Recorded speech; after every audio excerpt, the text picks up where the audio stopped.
అందరికీ నమస్తే. నేను మీ భార్గవి. వెల్కమ్ బ్యాక్ టు అమ్మ చేతి వంట. ఈరోజు వీడియోలో last and final lunch box recipe అండి. 6th రెసిపీ అనమాట. మంచి టేస్టీ ఆలూ రైస్ని ఎలా చేసుకోవచ్చో చూపిస్తున్నాను. చాలా టేస్టీగా ఉంటుంది. డెఫినెట్గా మీరు ట్రై చేయాల్సిందే.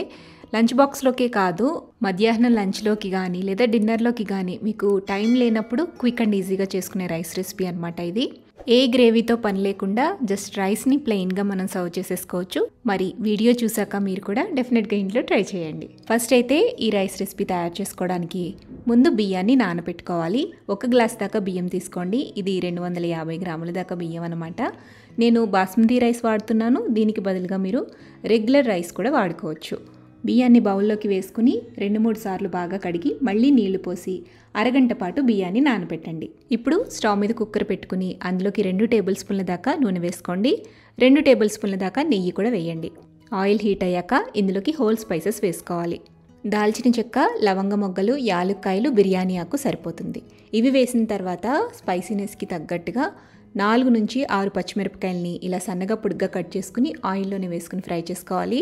తర్వాత ఒక చిన్న ఉల్లిపాయని తీసుకుని ఇలా సన్నగా పొడుగ్గా కట్ చేసుకుని ఉల్లిపాయలను కూడా వేసుకుని ఫ్రై చేసుకోండి. 2 రెమ్మల కరివేపాకు కూడా వేసేసి ఉల్లిపాయలు మంచి గోల్డెన్ బ్రౌన్ షేడ్లోకి మారాలి. ఇలా ఉల్లిపాయలు వేగిన తర్వాత ఇందులోకి 1 టీ స్పూన్ దాకా అల్లం వెల్లుల్లి పేస్ట్ వేసి పచ్చివాసన పోయేంత వరకు బాగా ఫ్రై చేయండి. తర్వాత ఇందులో చిన్నవైతే 2, పెద్దదైతే 1 టమాటాని తీసుకుని ఇలా సన్నగా కట్ చేసి పెట్టుకుని ఆ టమాటాలని కూడా వేసేసేయండి. తర్వాత 1 పావు కప్పు దాకా పచ్చి బఠానీ వేసుకోండి. వీటితో పాటుగా 3 లేదా 4 బంగాళదుంపలు తీసుకుని పైన పీల్ తీసేసి ఇలా క్యూబ్స్ లాగా కట్ చేసుకుని వేసుకోవాలి. 1 ఫుల్ కప్ దాకా బంగాళదుంప ముక్కలు వేసుకోండి. వీటన్నిటిని కూడా ఒక్కసారి కలిపేసేసి 1/2 టీ స్పూన్ దాకా పసుపు, రుచికి సరిపడా ఉప్పు వేసేసి మళ్ళీ తిరిగి కలుపుకొని మూత పెట్టుకుని ఈ వెజిటబుల్స్ని కొంచెం మగ్గనివ్వాలి. టమాటా సాఫ్ట్గా అయ్యేంతవరకు మగ్గించుకోవాలి. మూత పెట్టి మగ్గించుకోండి. ఇవి మగ్గేలోపు ఇందులోకి కావాల్సిన గ్రేవీ పేస్ట్ని తయారు చేసుకుందాం. 1 మిక్సీ జార్ తీసుకోండి. అందులోకి పావు చెక్క దాకా ఎండు కొబ్బరి తీసుకుని ఇలా సన్నగా పొడిగా కట్ చేసుకుని వేసుకోండి.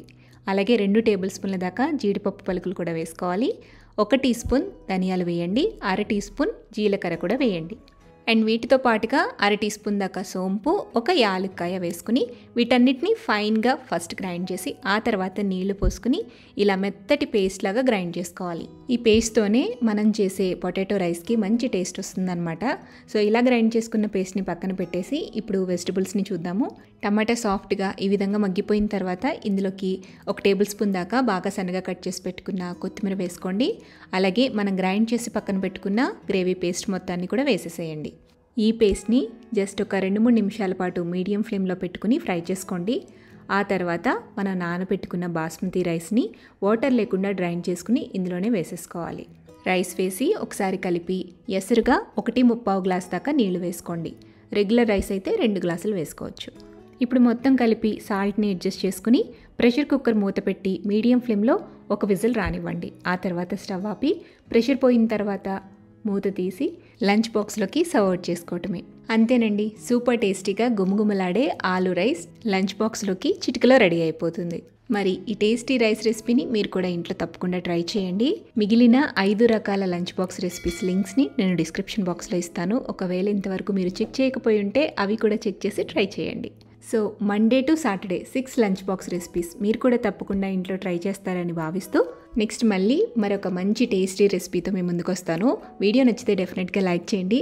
మీ ఫ్రెండ్స్తో, రిలేటివ్స్తో షేర్ చేయండి. మరిన్ని టేస్టీ సింపుల్ క్విక్ రెసిపీస్ కోసం అమ్మ చేతి వంట ఛానల్ని సబ్స్క్రైబ్ చేయండి.